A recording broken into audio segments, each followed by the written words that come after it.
Vous me demandez si le US Air Force, pas nécessairement l'Air Force, mais aussi le gouvernement américain, camoufle les informations à propos des ovnis. Ma réponse est oui. J'ai découvert que l'engin qui est censé s'être écrasé à Roswell n'avait pas la forme d'une soucoupe volante, mais plutôt la forme d'un boomerang. Il y a eu des tas de rumeurs qui ont circulé. C'était un ballon espion, mogul, c'était un ballon météo. On a même cherché à savoir si ce n'était pas une fusée V2 qui aurait volé jusque-là avec une paire de singes dans le nez. Puis ils ont dit, d'accord, les extraterrestres supposés avoir été vus à Roswell n'étaient que des dummies, des mannequins anthropomorphiques. Malheureusement, ils ont fait une petite erreur parce que les dummies n'ont pas été utilisés à Holloman avant le 1er mai 1953 et l'affaire de Roswell date de 1947. Aussi, ça fait une petite différence là. Est-ce que je crois personnellement aux ovnis? Oui, je crois qu'il n'y a pas de fumée sans feu. Aujourd'hui, nous continuons à dire que la vitesse de la lumière est une limite infranchissable. Des scientifiques ont découvert une onde de gravité qui se déplace à 310 fois la vitesse de la lumière.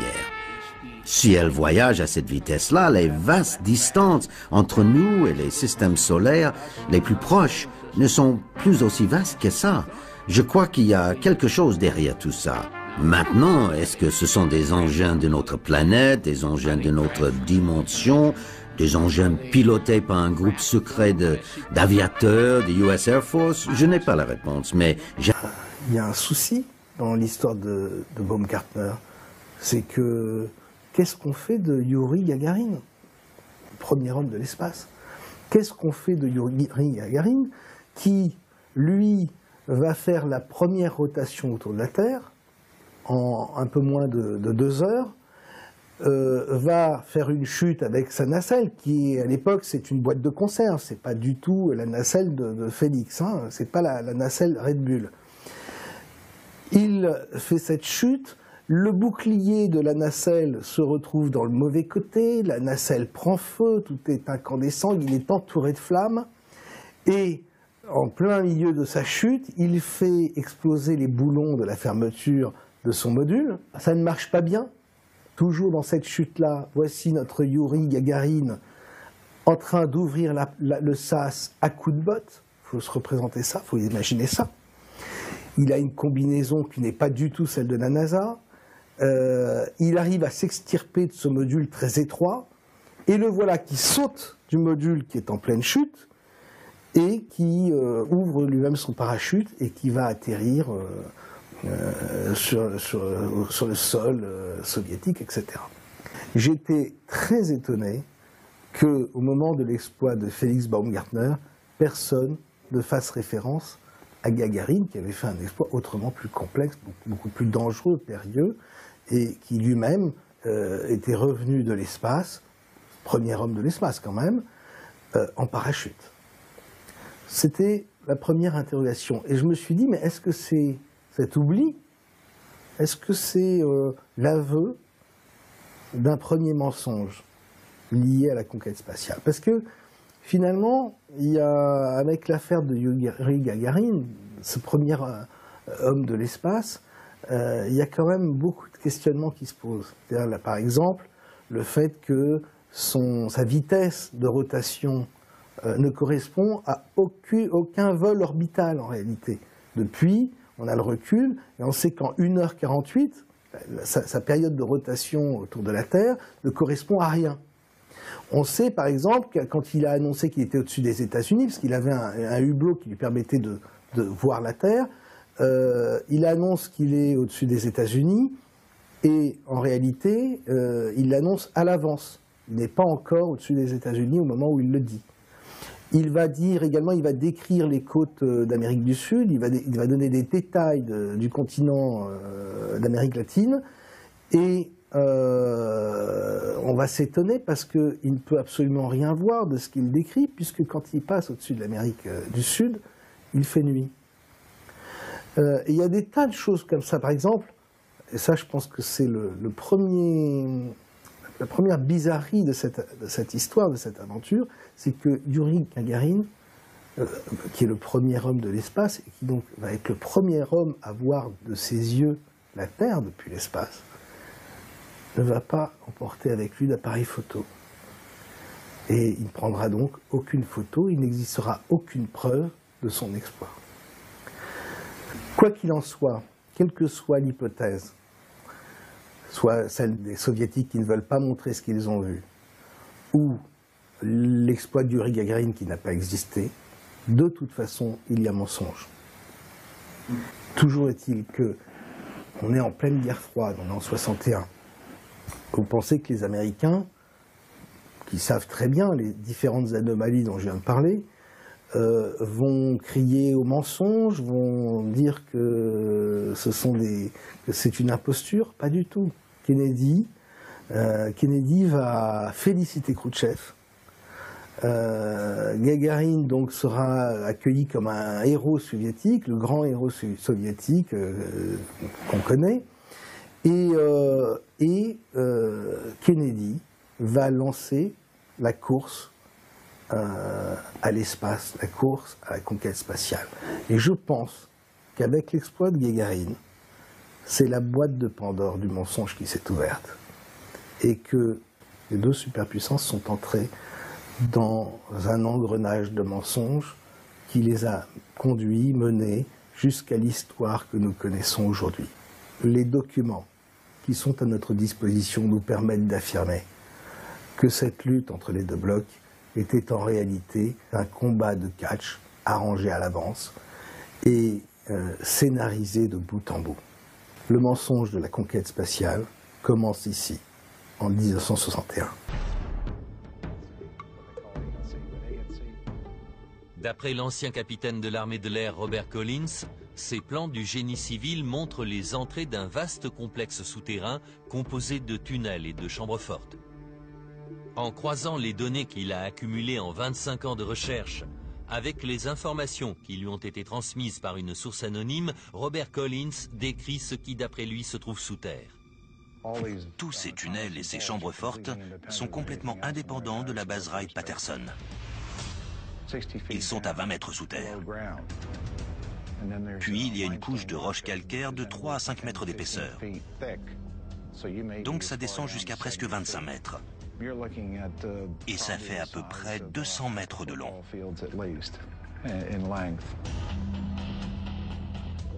Il y a en gros 4 chambres fortes, de 30 mètres carrés chacune.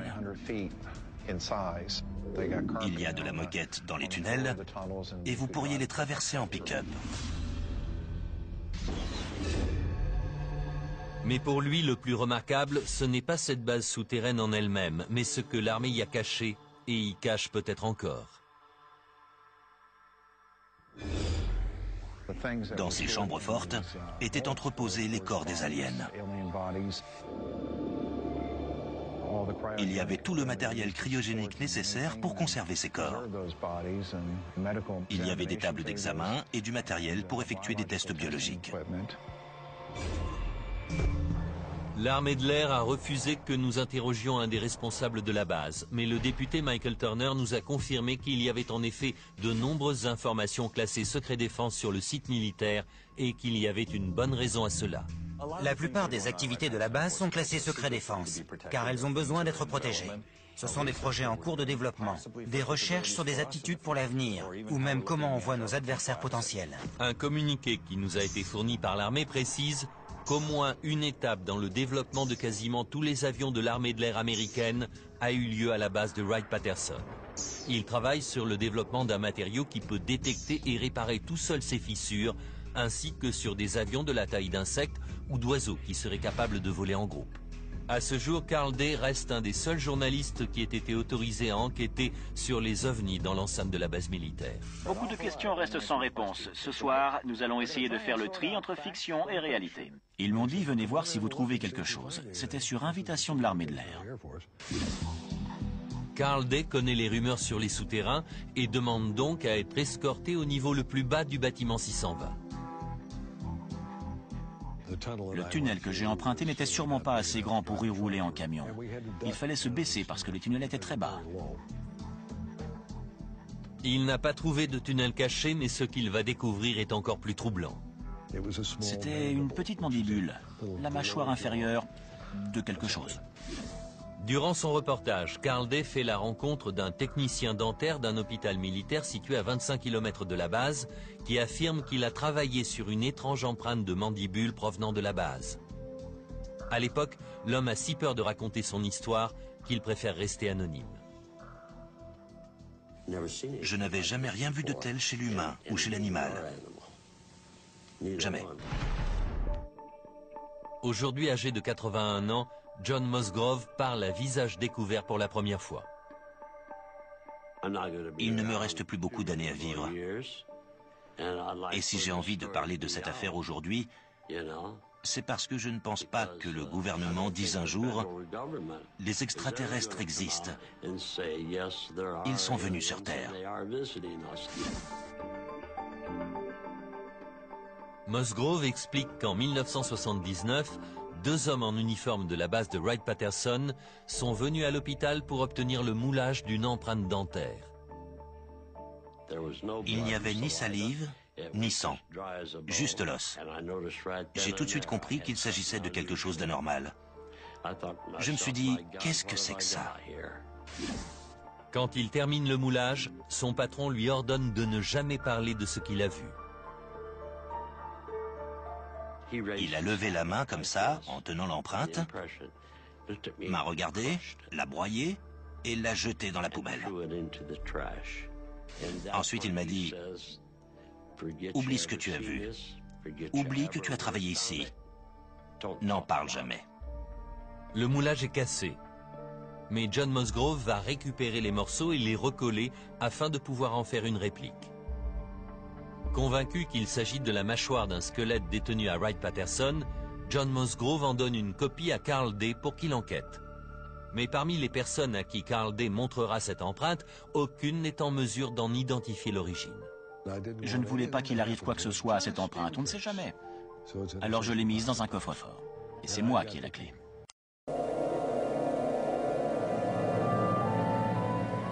C'est dans une des régions les plus froides et les plus isolées de la Norvège que se trouve la vallée d'Esdalen.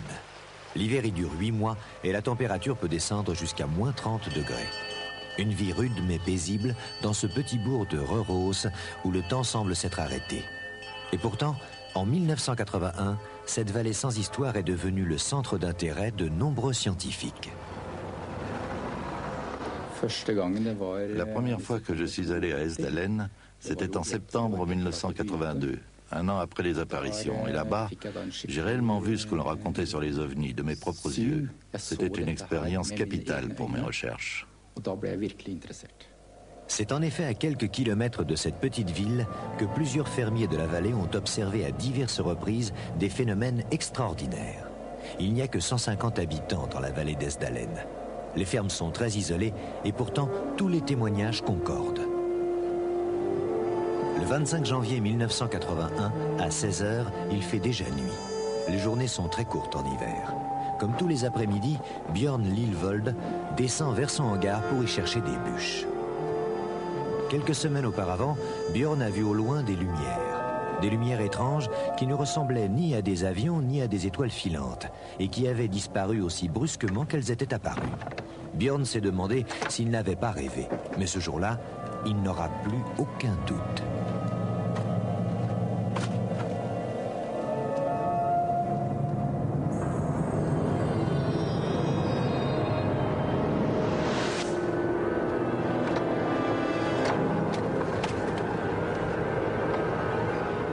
Björn n'en croit pas ses yeux.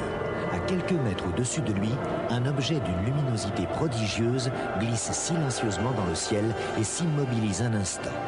Et quelques moments plus tard, l'objet disparaît à une vitesse fulgurante derrière les montagnes.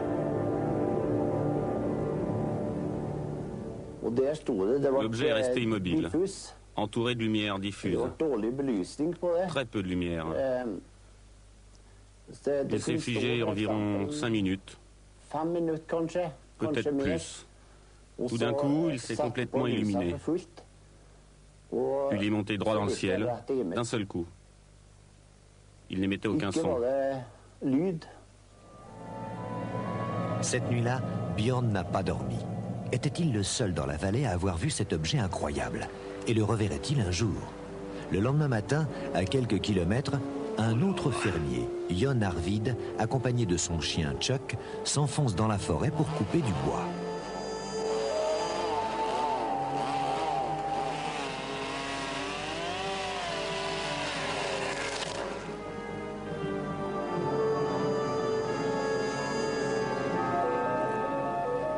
Chuck paraît nerveux. Il est pourtant si placide d'habitude. Jon ressent lui aussi, sans se l'expliquer, une certaine angoisse. Les élans semblent inquiets. Chuck a besoin d'être rassuré. Que se passe-t-il?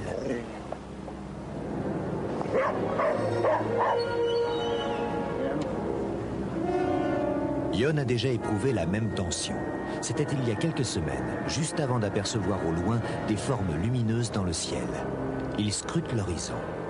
Et soudain...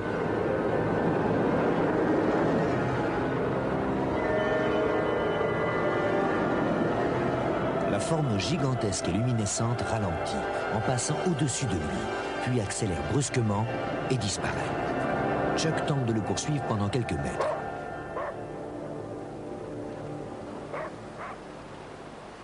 Le fait que cela se passe souvent dans notre vallée, c'est ce qui nous fait le plus réfléchir. Pourquoi viennent-ils dans cette vallée précisément? On se pose beaucoup de questions à ce sujet. On a une théorie, c'est qu'ils ont peut-être perdu un de leurs engins ici et qu'ils essayent de le récupérer. Jon est resté longtemps dans le froid à contempler le ciel, mais il n'y avait plus rien. Il fallait rentrer. La nuit tombe vite.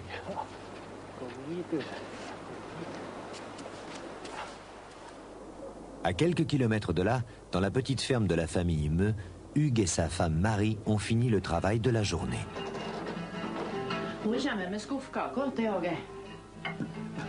Hugues a déjà entendu parler de ces mystérieuses lumières, mais il n'en a jamais vu et il n'y croit pas. Mais le grand-père, lui, en a déjà vu plusieurs fois, et il s'assoit souvent à la fenêtre de sa chambre dans l'espoir de les revoir. J'espère qu'on va savoir un jour vraiment d'où ils viennent, de quelle espèce ils sont. Des questions sans réponse aujourd'hui. Je suis sûr que ce sont des extraterrestres qui habitent ailleurs, dans l'espace. Parce que les lumières apparaissent, elles s'arrêtent et puis elles disparaissent à des vitesses incroyables.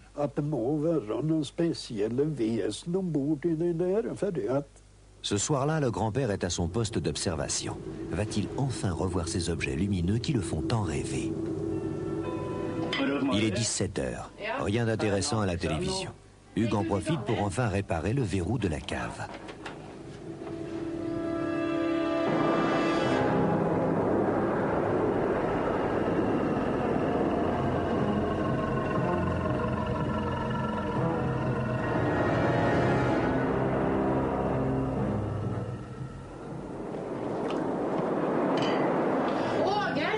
Hugues, les lumières sont revenues.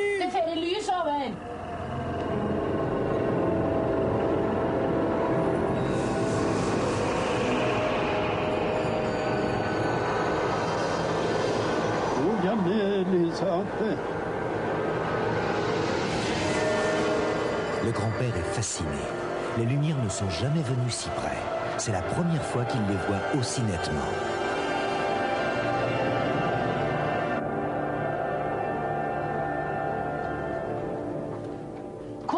Pour Marie, c'est l'occasion de prouver à Hugues que les lumières existent vraiment. Elle l'appelle. Mais le temps de remonter de la cave, il est trop tard. Le ciel est redevenu noir et Hugues repart, n'y croyant toujours pas.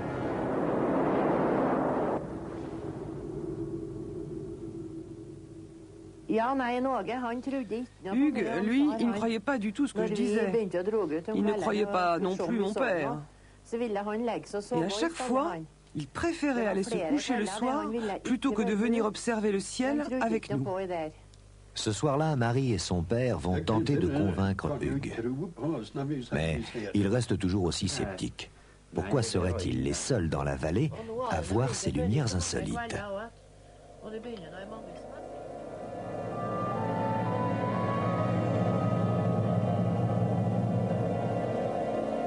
Dès le lendemain matin, Marie décide d'en avoir le cœur net. Jusqu'à présent, elle n'avait jamais parlé de ces phénomènes.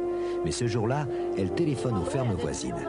Et elle apprend avec soulagement qu'eux aussi ont vu quelque chose. Björn propose alors une expédition en scooter des neiges à la tombée de la nuit, pour aller de l'autre côté de la montagne, là où les lumières ont disparu. Devant l'insistance de ses voisins, Hugues accepte de partir avec eux. Pourtant, il ne croit toujours pas à l'existence de ces apparitions étranges.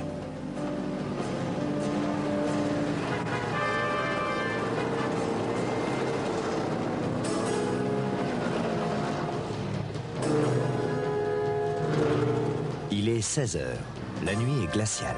Le chemin est long et difficile.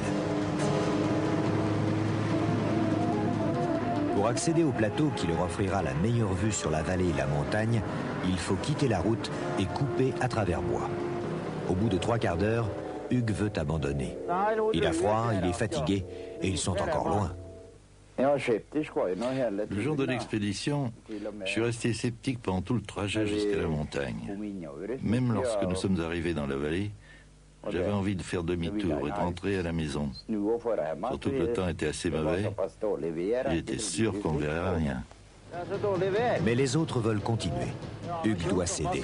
Il serait dangereux de retourner tout seul à la ferme.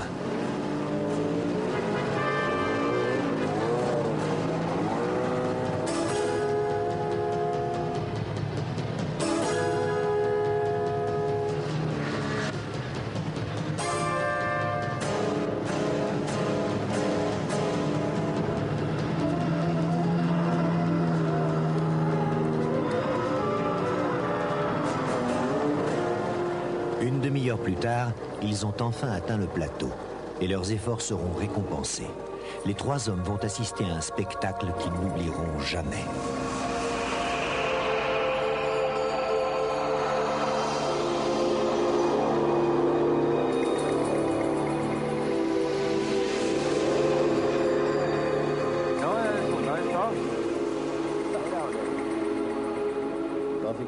Une lumière est descendue dans la vallée. Elle est restée sur le flanc de la montagne. Juste après, il y a eu une deuxième lumière qui est descendue. À la fin, il y avait 3 lumières en face de nous, dans la vallée.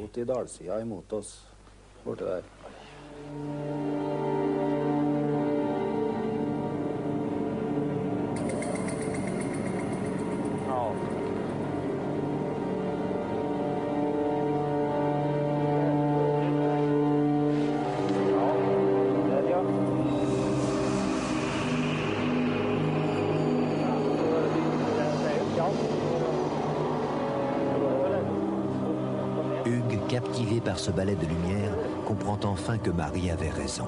Il y a bien des objets fantastiques qui survolent la vallée d'Esdalen. Après, celui du milieu s'est éclairé très très fort. Puis il est monté vers le ciel à une vitesse extraordinaire, en déversant de multiples couleurs.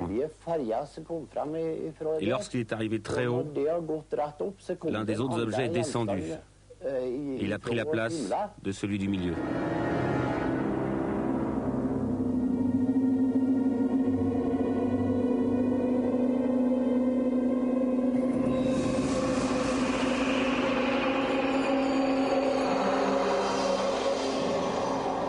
Pendant plus d'1 heure et demie, les 3 hommes vont observer avec émerveillement le jeu incompréhensible de ces formes lumineuses.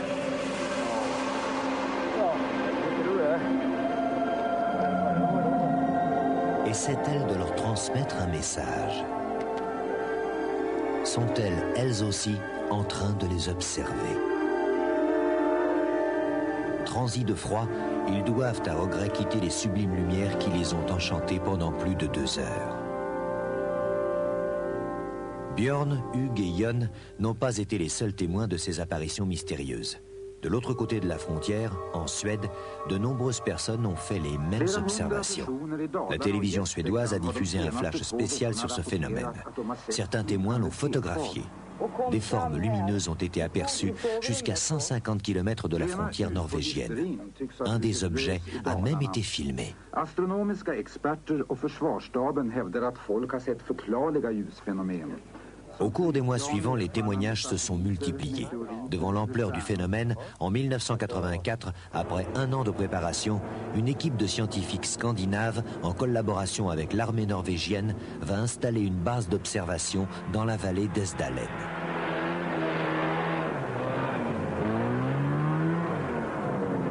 Pendant un mois, 24 heures sur 24, les scientifiques ont recueilli des informations très précises grâce à des instruments de mesure extrêmement perfectionnés.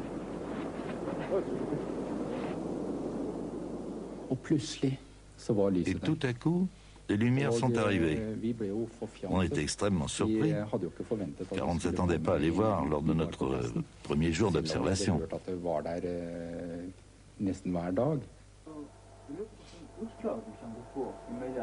Un an plus tard, la même équipe est revenue vérifier les résultats obtenus.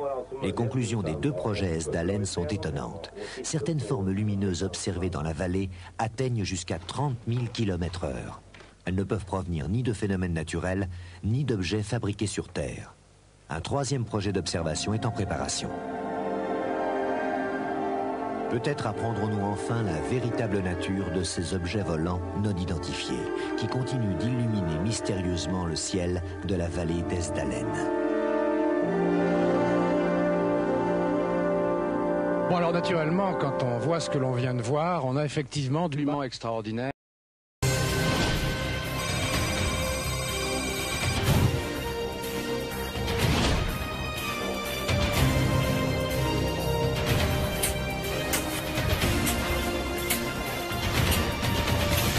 C'est ici?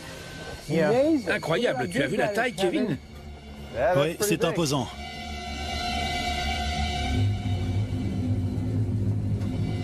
C'est absolument incroyable.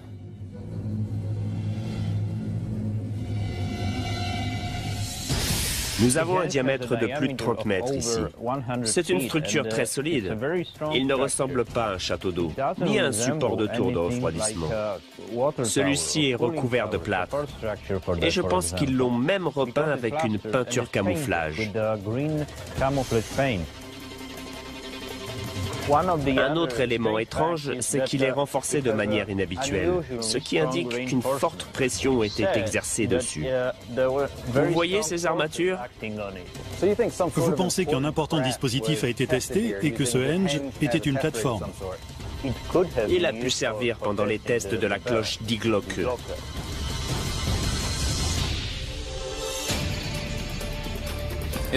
Si la cloche était assez puissante pour créer une distorsion de l'espace-temps, on devrait en trouver des traces plusieurs décennies plus tard. Nous allons chercher des signatures radioactives et des aberrations magnétiques au centre du henge. Ici, c'est bien. Il y a un truc dur. C'est une brique. Nous n'avons rien trouvé au centre du henge. Nous allons étudier le périmètre. S'il avait vraiment existé, il aurait créé un fort niveau de radiation qui se répandrait du centre jusqu'aux colonnes ici. Et nous aurions un signal.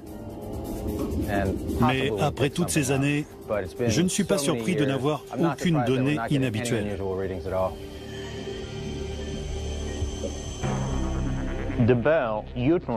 La cloche se servait de champs physiques distordus, en rapport avec la gravité, mais aussi avec la physique quantique. Si vous mettez en relation la gravité et la physique quantique, vous parlez de voyage dans le temps. Oui, c'était l'un des aspects du projet. Igor Witkowski nous explique la théorie du voyage dans le temps. Le voyage dans le temps, c'est quelque chose que j'ai toujours assimilé aux ovnis. Il nous a montré cette structure et comment la cloche a pu dérouter l'espace-temps local.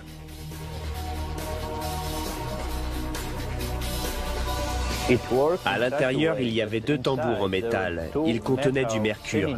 Et ces 2 appareils tournaient autour d'un axe à très grande vitesse. Aussi vite qu'une décharge électrique, en fait. D'ailleurs, tout cela fonctionnait à l'électricité.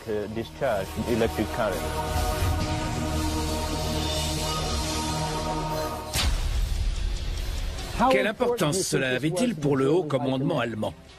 J'ai trouvé un document dans l'une des archives des États-Unis. Ce texte est formel. C'était le domaine de recherche le plus important du Troisième Reich.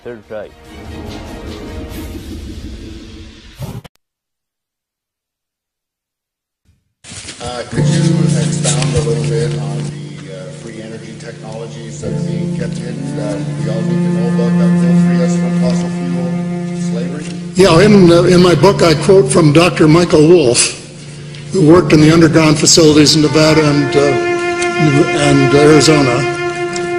And he said that the United States forces, in cooperation with the extraterrestrials, had developed both zero-point energy and cold fusion. And these are the things people have been searching for forever. It's sort of like making gold out of lead, which I'm told they can do now too if they want to. So it's there, and even if it isn't, from what I know of the extraterrestrials, secondhand, from people who have talked to them and visited them and been abducted by them, they want us to save our planet. They would give it to us if the United States Air Force would stop shooting at them. But we've got to persuade the Americans that we don't want a world where somebody's got to master the world by armed force. We want a world where we change our priorities and get rid of these huge defense expenditures and use the money to provide food and shelter and education and clothing for people that don't have any. A different kind of world altogether than what we've had. And that they shouldn't take the extraterrestrials on for size, which they seem determined to do.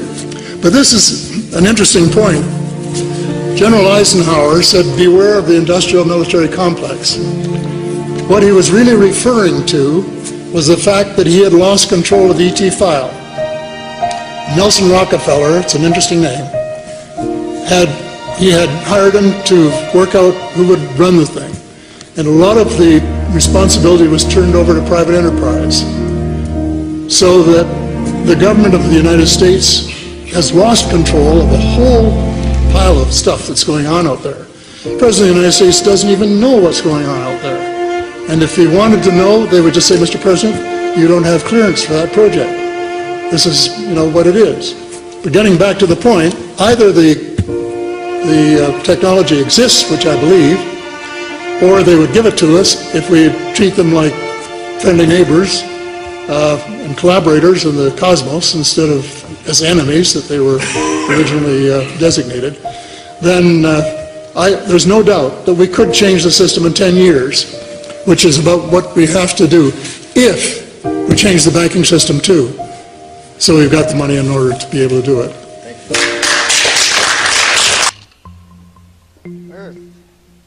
La Terre est la 7e planète. Le 7 est un chiffre sacré. Il y a 7 jours dans la semaine, 7 jours dans la Genèse, et il y a 7 tablettes de la création. On peut penser que ce ne sont que des coïncidences, mais Zecharia Sitchin croit que ces répétitions numériques ne sont pas là par hasard. Peu importe l'angle que l'on prend, les informations sur cette 10e planète sont stupéfiantes. Selon les 7 tablettes de la création que les Sumériens ont écrites, l'histoire de cette 10e planète aurait commencé il y a 4 milliards d'années, quand notre système solaire était beaucoup plus jeune et que la Terre n'existait pas. Les vestiges des écrits des Sumériens racontent l'histoire de la planète Nibiru, qui est venue de l'espace lointain et a été attirée vers le centre de notre système solaire par l'attraction planétaire de Neptune, Uranus, Saturne et Jupiter. Nibiru s'est alors placé sur une orbite en sens contraire de l'orbite de la 7e planète, celle que les Sumériens appellent Tiamat. Nibiru et Tiamat, la 7e planète, risquent d'entrer en collision. La cosmogonie sumérienne résout plusieurs énigmes qui résistent encore à la science moderne. Plusieurs explications découlent de cette collision céleste et du fait que le système solaire est composé de 12 éléments. Alors que les deux planètes passent tout près l'une de l'autre, un des satellites de Nibiru s'écrase sur Tiamat et la fend.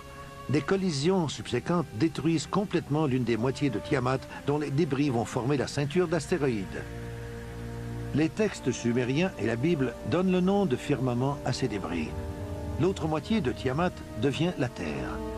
Celle-ci est repoussée sur une nouvelle orbite et entraîne avec elle le principal satellite de Tiamat qui va devenir notre Lune. Nibiru est rejeté sur une orbite solaire permanente dans le sens des aiguilles d'une montre.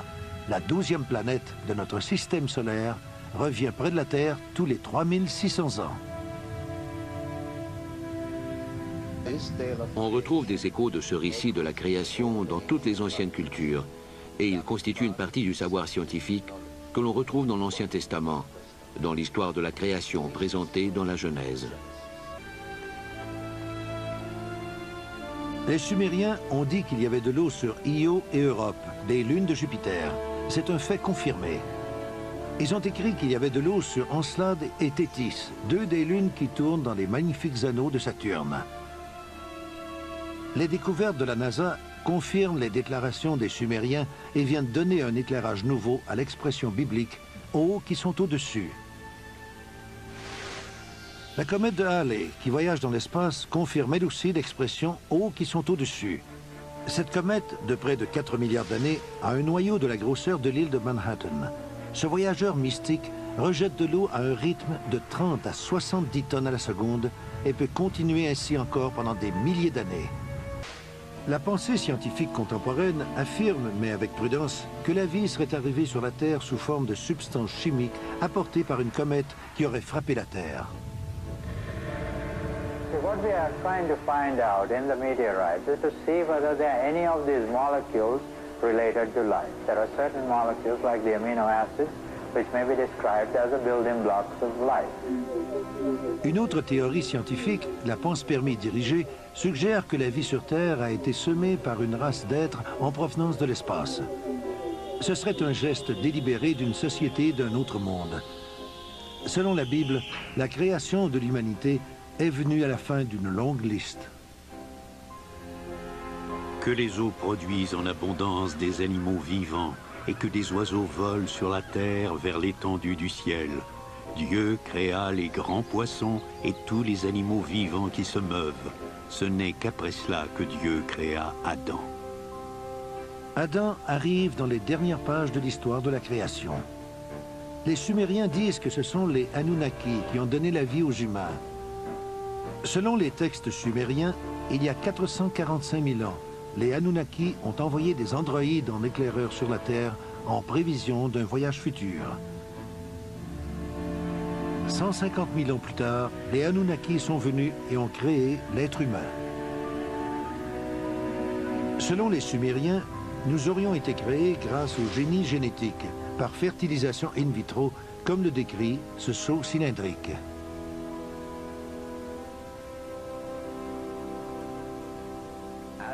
Adam a été le premier bébé éprouvette. Dans la Genèse, chapitre 1, verset 26, on peut dire ceci. Faisons l'homme à notre image, selon notre ressemblance. Les documents sumériens suggèrent que les Anunnaki ont créé les êtres humains pour les aider à extraire l'or du sol de l'Afrique. Ils avaient besoin du précieux métal pour sauver l'atmosphère de la planète Nibiru qui se raréfiait.